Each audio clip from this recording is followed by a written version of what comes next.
నమస్తే. తెలంగాణ రాష్ట్రంలో మెదక్ ఎంపీ రఘునందన్ రావు రాహుల్ గాంధీ రేవంత్ రెడ్డిలపైన విరుచుకుపడ్డటువంటి సందర్భాన్ని చూసాము. రాహుల్ గాంధీకి పెళ్లి అయినట్టుగా ఒక ఫోటోను చూపిస్తూ రఘునందన్ రావు చేసినటువంటి వ్యాఖ్యలు అయితే దుమారం అయితే రేపుతున్నటువంటి పరిస్థితి. అదానిని కావాలని ఇరికించేటువంటి ప్రయత్నం చేస్తున్నారు. రేవంత్ రెడ్డి తెలంగాణకు పెట్టుబడులకు ఆహ్వానిస్తూ ఉన్నాడంటూ హిండెన్బర్గ్కు సంబంధించినటువంటి విషయంలో రఘునందన్ రావు చేసినటువంటి వ్యాఖ్యలు అయితే మనకు కనబడుతూ ఉన్నాయి. దీనిపైన స్పందించడానికి మనతో పాటుగా ఏఐసిసి నేషనల్ కోఆర్డినేటర్ డాక్టర్ పులి అనిల్ ఉన్నారు. ప్రధానంగా రఘునందన్ రావు చేసినటువంటి వ్యాఖ్యలు చూస్తూ ఉన్నాం. రఘునందన్ రావు ఏమని చెప్తున్నారంటే రాహుల్ గాంధీకి పెళ్ళయింది, ఆల్రెడీ రాహుల్ గాంధీ పిల్లలు అంటూ ఒక 2 ఫోటోలను కూడా డిస్ప్లే చేస్తూ ఉన్నాడు. ఆ ఫోటోలను చూస్తే ఏమనిపిస్తూ ఉంది అసలు? ఇప్పుడు ముందు ఆ ఫోటోల గురించి మాట్లాడాలంటే ఆ ఫోటోలు ఎక్కడి అంటే భారత్ జోడో యాత్ర పరంగా ఆయన భారతదేశం అంతా కాశ్మీర్ నుండి కన్యాకుమారి తిరిగే ప్రయత్నంలో చాలామంది ఎందరో వచ్చి ఫోటోలు దిగారు. ఆ ఫోటోలలో దాంట్లో వచ్చిన ఆ ఫోటో మాత్రమే అది. దాంట్లో ఎటువంటి సత్యం లేదని నేనైతే అనుకుంటున్నాను. దాంట్లో ఎటువంటిది లేదు. ఒకవేళ అటువంటిది ఏమైనా ఉంటే రాహుల్ గాంధీ గారి వ్యక్తిత్వానికి ఆయన పెరిగినటువంటి సామాజిక పరిస్థితులకు దాచవలసిన పరిస్థితి అంతకన్నా లేదు, దాగి ఉండని పరిస్థితి.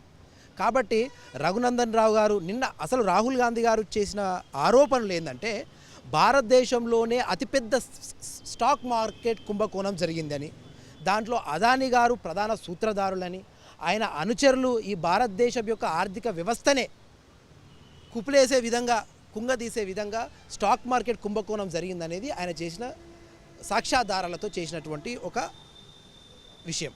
సో దానికి ఏ విధంగా జరిగింది, ఈ దేశాన్ని స్టాక్ మార్కెట్ను ఆర్థిక వ్యవస్థ ఇప్పటికే ఆర్థిక పురోగతే అంతంత మాత్రం ఉన్నటువంటి దేశంలో దాన్ని ఎలా రక్షించాలనే బాట మాట్లాడకుండా ఒక బాధ్యతాయుతమైనటువంటి member of parliament Raghunandan Rao గారు ప్రెస్ మీట్ పెట్టి ఏదో ఒక 4 పిల్లలతోని ఒక స్త్రీతో ఉన్న ఫోటోను చూపెట్టి ఇగో ఈమె మీ భార్య, ఇది మీ పిల్లలు అని చెప్పడమే కాకుండా నిన్న ప్రెస్ మీట్ పెట్టడమే కాకుండా ఈరోజు 24 గంటలు గడవక ముందే ఆ పేపర్లను తీసుకెళ్ళి స్వయంగా రాహుల్ గాంధీ గారి నివాసంలోని రిసెప్షన్లో ఇచ్చేసి వీటి మీద విషయాలు ఏందో మీరు తెలపాలని ఇచ్చొచ్చిండు. అంటే ఒక విషయంని రాహుల్ గాంధీ గారి యొక్క వ్యక్తిగత జీవితం మీద ఉన్నటువంటి ఆయనకు శ్రద్ధ ఈ రాష్ట్ర ప్రయోజనం మీద లేదని నేనైతే చాలా స్పష్టంగా చెప్పాలనుకుంటున్నాను. ఎందుకంటే దేశ బడ్జెట్లో పక్కనున్న రాష్ట్రానికి విభజన చట్టం కింద 15,000 కోట్లు ఇచ్చి తెలంగాణ రాష్ట్రానికి రూపాయి ఇవ్వకుండా విభజన చట్టంలో పొందుపరిచినటువంటి హామీలను ఏ ఒక్కటి బయ్యారం ఉక్కు ఫ్యాక్టరీ అయితేంది, కాజుపేట రైల్ కోచ్ ఫ్యాక్టరీ అయితేంది, ట్రైబల్ యూనివర్సిటీ అయితేంది, బీబీ నగర్లో ఉన్నటువంటి ఎయిమ్స్ ఇంకా అభివృద్ధి అయితేంది, ఇటువంటి విషయాల మీద బడ్జెట్ ఏమి ఇవ్వలేదు నాయనా అని అడిగితే మా రాహుల్ గాంధీ గారు అయితేంది, మా రేవంత్ రెడ్డి గారు అడిగితేంది, వాటి గురించి పల్లెత్తు కూడా మాట్లాడి ఎంపీలు రఘునందన్ రావు గారు రాహుల్ గాంధీ గారి వ్యక్తిగత విషయం పట్ల మాట్లాడమే కాకుండా 24 గంటల్లో ఢిల్లీకి పోయి దాని మీద వారి ఇంటికి పోయి ఒక పేపర్ ఇచ్చినచ్చిళ్ళు. ఎంత అంటే వ్యక్తిగత జీవితాల మీద మాట్లాడమే తప్పు. నిన్ను ఎంపీ చేసింది రాష్ట్రానికి ఏమైనా నిధులు తెస్తామని నిన్ను ఎంపీ చేసిండ్రు మెదక్ ప్రజలు. నిన్ను ఎంపీ చేసింది కేంద్రం ఇచ్చే బడ్జెట్లో ఈ రాష్ట్రానికి ఏమైనా తెస్తామని. వాళ్ళ యొక్క వ్యక్తిగత జీవితంలో వీళ్ళ మీద వ్యక్తిగత జీవితంలో వ్యక్తిగత ఆరోపణలు చేసి కాలక్షేపణం చేయడానికి కాదు రఘునందన్ రావు గారు. మీరు 24 గంటలు గడవక ముందే ఏ విధంగానైతే ఢిల్లీకి వెళ్ళి రాహుల్ గాంధీ గారి నివాసంలో ఒక లెటర్ ఇచ్చొచ్చిల్లో అదేవిధంగా 1-2 సార్లు ఈ రాష్ట్ర ప్రయోజనాల గురించి కూడా, ఈ రాష్ట్రానికి రావాల్సినటువంటి బడ్జెట్ గురించి కూడా, ఈ రాష్ట్రానికి కేటాయించవలసినటువంటి ఆర్థిక వనరుల మీద కూడా మీరు వెళ్ళి ఈ రాష్ట్ర ప్రయోజనాల పట్ల మీరు ఇస్తే మీకు ఇచ్చినటువంటి ఎంపీ పదవికి సార్థకం చేసుకున్నట్టు, అదేవిధంగా ఈ మెదక్ ప్రజలకు న్యాయం చేసినట్టుగా ఉంటుంది. ఎందుకంటే మీరు ఆ ఫోటోలు చూపిస్తే మేము కూడా మోదీ గారి ఫోటోలు చూపించవలసి ఉంటుంది. మీరు ఏదో రాహుల్ గాంధీ గారి యొక్క ఈ ఫోటో చూపించిళ్ళు. ఈ ఫోటో ఆయన కేవలము భారత్ జోడో యాత్ర అప్పుడు నడిచిన ఫోటో. మీరు ఈ ఫోటో నరేంద్ర మోదీ గారి ధర్మపత్ని గారు, ఓకే, జశోదాబేన్ గారు ఉన్నారు. ఈరోజు ఆమె స్థితిగతులు ఏందో మీ అందరికీ తెలుసు. ఒక ప్రధానమంత్రి భార్యగా ఆమె ఎక్కడుంటుంది, ఆమె పరిస్థితులు ఏంది, ఆమెకు మీరు ఇచ్చిన గౌరవం ఏందని కూడా మేము కూడా మాట్లాడవలసి ఉంటుంది.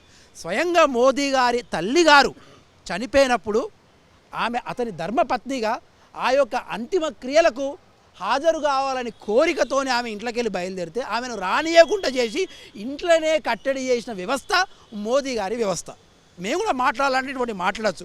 ముందు ధర్మపత్నికి న్యాయం చేయని వ్యవస్థలో ఉన్నటువంటి ప్రధానమంత్రి పార్టీలో మీరుండి ఈ దేశం కోసం ప్రాణాలు అర్పించిన కుటుంబం నుంచి వచ్చి ఒక ప్రధాన ప్రతిపక్ష నేతగా ఈరోజు భారతదేశం తెలంగాణ యొక్క పురోగతి గురించి మాట్లాడుతున్న రాహుల్ గాంధీ గారి మీద మీ స్థాయికి తగ్గించుకున్నట్టుగా మాట్లాడడం అనేది చాలా దురదృష్టకరం.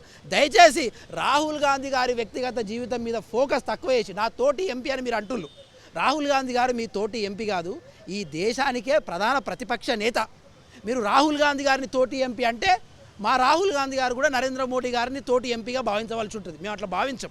వారు ఈ దేశ ప్రధానమంత్రి, రాహుల్ గాంధీ గారు ఈ దేశ ప్రతిపక్ష నేత. మీరు మెదక్ ప్రజలు ఎన్నుకున్నబడ్డ ఒక పార్లమెంటు సభ్యులు 553 మందిలో. ఆ స్థాయిలో మీరు మాట్లాడి ఇవ్వవలసిన గౌరవాలు ఇచ్చి పుచ్చుకుంటే మీకు మీ పార్టీకి మర్యాద ఉంటుందని మేము కాంగ్రెస్ పార్టీ తరఫున మీకు విజ్ఞప్తి చేస్తున్నాం. అసలైన తొలి వెలుగు. ఫాలో వాట్సాప్ @తొలి వెలుగు official.